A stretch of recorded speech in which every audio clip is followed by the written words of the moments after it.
Al leer este libro, Ecuador de Banana Republic a la no república, yo personalmente he sentido que tenemos un texto para realizar un gran debate latinoamericano, un gran debate nacional. Y resulta, y tal vez es siempre el comienzo, cómo puede un presidente, y sobre todo un presidente como Rafael Correa, tener el tiempo para escribir un libro como este. Bueno, gracias Freddy, un abrazo a Mario. Bienvenidas, bienvenidos. Ustedes saben que la Revolución Ciudadana, también la Revolución de la Puntualidad, hemos empezado puntuales, pese a que hay un tremendo tráfico, lluvia, o llovió hace pocos minutos, entonces todavía está llegando mucho público, son bienvenidos, pero tenemos que empezar puntuales, ojalá no se vaya la luz, eso sí, ¿no? En todo caso, ¿de dónde sacamos tiempo? Mira, es la pasión por la patria. Creo que el pueblo ecuatoriano sabe cómo trabajamos en este duro oficio, que con mucha alegría, mucho orgullo llevamos a cabo, pero también con mucho sacrificio, con mucha entrega. Y yo estaba haciendo este libro, esto es una recopilación de artículos académicos que he hecho en los últimos 10, 15 años sobre realidad ecuatoriana, realidad ecuatoriana, latinoamericana, crítica al paradigma neoliberal. Lo estaba realizando cuando me nombraron ministro de Economía, en el 2005. Se paralizó el trabajo unos 2, 3 años, pero después vi la necesidad, la importancia de este aporte. Yo estoy muy esperanzado, no en esta contribución, pero en que América Latina empiece a pensar nuevamente por sí mismo, Mario. Porque lo que ha habido en América Latina incluso es una grave crisis de pensamiento. Dejamos incluso de pensar. 20 años nos hemos regido por políticas de un consenso de Washington que, como dice el expresidente Samper de Colombia, tiene más de Washington que de consenso. Y ahí no participamos los latinoamericanos. Ya es hora que empecemos a cuestionar los paradigmas dominantes, que empecemos a generar pensamiento propio. Frente a esa urgencia, sacamos tiempo al tiempo. Los viajes de regreso, porque de ida uno pasa trabajando, ¿no? De regreso, entonces, adelantar los textos, las pocas noches de insomnio, porque como digo en el prólogo, caigo como roca normalmente, duermo poco pero bien. Y la operación que tuve en Cuba, que me obligó 3 días a estar en cama, inmovilizado y alejado pues del ajetreo de la política nacional, pudieron darme las oportunidades para finalizar el texto. Entonces, así como se sacó tiempo al tiempo, pero sí, costó algo de esfuerzo, pero creíamos que era necesario. Creemos, como tú bien dices, que esto puede servir para un debate.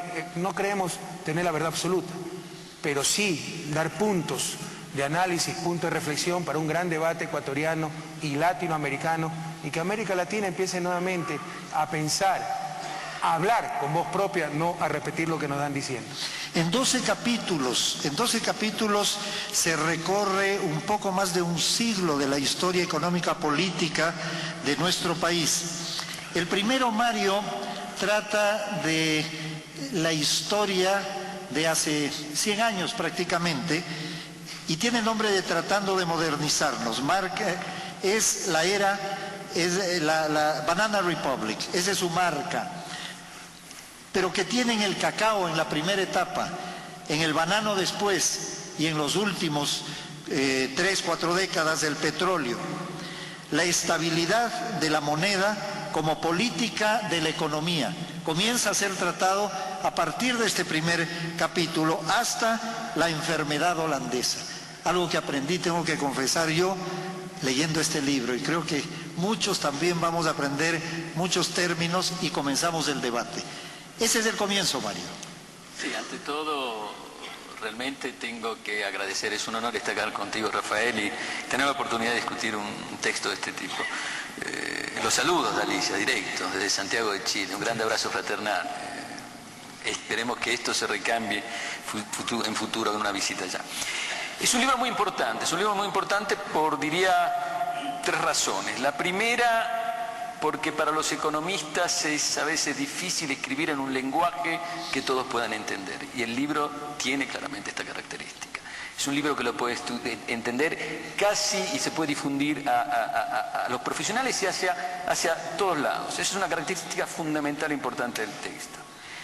La segunda característica, pues, es un texto que pone la historia en un país importante de América Latina que pocas veces se le dio esa importancia. Generalmente los libros de historia se hacen o de Argentina, o de Brasil, o de México. Este es un texto que empieza a poner el punto sobre la historia ecuatoriana y con otra calidad y fundamental, de mi punto de vista, que vale la pena, es el coraje. Este libro tiene coraje, tiene mucho coraje. Tiene coraje porque pone las ideas y sabe que la economía no es solo la ciencia de los números, también el tema de la política económica, del construir consenso, del discutir, de tener disenso. Es una característica importante. En la CEPAL tenemos un curso que es la escuela de verano, donde vienen muchos jóvenes a estudiar la economía latinoamericana y siempre me preguntan de muchos países chiquitos, pero no hay un libro de historia, no hay un trabajo, no hay un documento. Bueno, este libro ahora voy a poder decir para Ecuador, ¡ay, acá está, tenga el primer libro! Así que eso realmente es bienvenido el texto, mucho gusto. El texto tiene otro tema importante y nuestra secretaria ejecutiva, la Silvia Bárcena, lo puso. Es un libro que empieza a razonar en términos latinoamericanos la estrategia del desarrollo. Nuestra secretaria ejecutiva ese tema lo puso y lo va a poner en la próxima reunión importante de la CEPAL. Así que ahí estamos en paralelo razonando sobre temas similares. El primer capítulo uno podría decir es casi un capítulo cepalino. Es un capítulo cepalino porque reconoce la importancia del estructuralismo, esa parte de la ciencia económica que se abandonó muchas veces, pero que dice que no todo es el mercado ni la eficiencia del mercado, no es todo lo que se escribe en los libros, pero tiene mucho que ver con la realidad, con la historia. Ese capítulo nace y empieza a descubrir la historia de Ecuador y eso es muy importante. Es un capítulo porque otorga al concepto de modernidad y a la industrialización y al progreso un valor extremadamente importante. Pero yo quería poner un tema que se debate mucho. Muchas veces se dijo, el tema de la sustitución de importaciones está mal, no funciona. El tema de la intervención del Estado está mal, no funciona. La historia demostró que no funciona. El texto tiene una respuesta y yo te preguntaría en eso, Rafael.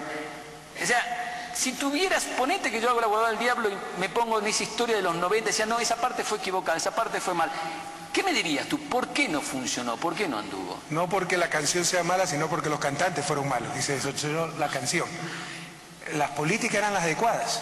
De hecho, la gran mayoría de países industrializados siguieron esas políticas. Y como dice Joseph Stiglitz, no hagan lo que predicamos, sino lo que hicimos.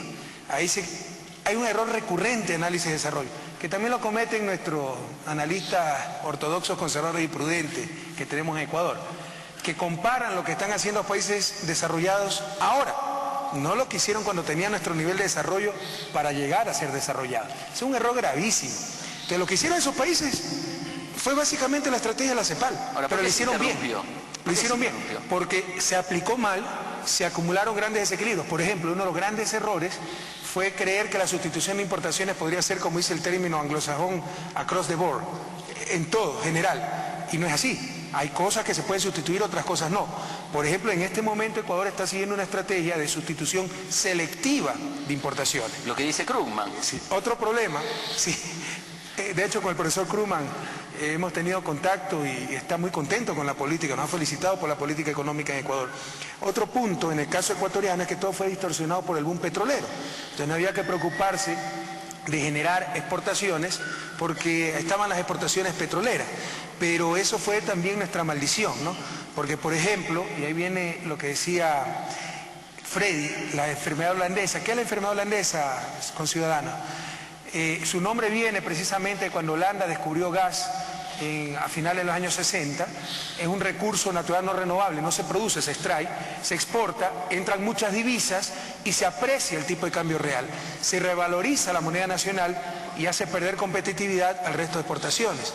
Se acaba ese recurso natural no renovable y el país queda peor que antes. Bueno, eso sucede en Ecuador. Rafael, queda produciendo lo que decís vos en el primer capítulo, o sea, hace prácticamente la monocultura de un producto. ¿Tú recuerdas Celso Furtado, gran cepalino, gran economista estructuralista? Él decía que los monocultivos o la monoproducción o la monoespecialización eran modelos que llevaban antes o después al fracaso. No hable mucho de mono porque yo soy mono. En todo caso, sí, entonces eso distorsionó todo. Más el acceso a crédito externo, y es importante que relean la historia, compatriotas. Todos nos echaron la culpa a nosotros. Por supuesto fuimos los principales culpables de endeudamiento agresivo. Y por ahí hay todavía exministros de la dictadura que eran los promotores de endeudamiento agresivo, hoy son dirigentes de los gremios financieros y son promotores de pagar agresivamente, ¿verdad? la deuda. En todo caso, con esos dos flujos de divisas, no había necesidad de generar exportaciones. Se acumularon desequilibrios en el sector externo y sencillamente el modelo o la estrategia colapsó, pero no porque la estrategia en sí conceptualmente estaba equivocada, por una pésima implementación. Y a mí me da mucho gusto. Por eso hemos elegido a la CEPAL, invitamos a la CEPAL a participar en esta presentación, porque la CEPAL es parte fundamental de la historia económica latinoamericana. Todo este pensamiento se desarrolló en función de las contribuciones de la CEPAL y era pensamiento latinoamericano. Esto se enmarcaba en la teoría modernizadora, industrializar, modernizar para llegar al desarrollo, pero la CEPAL lo aplicó a la realidad latinoamericana.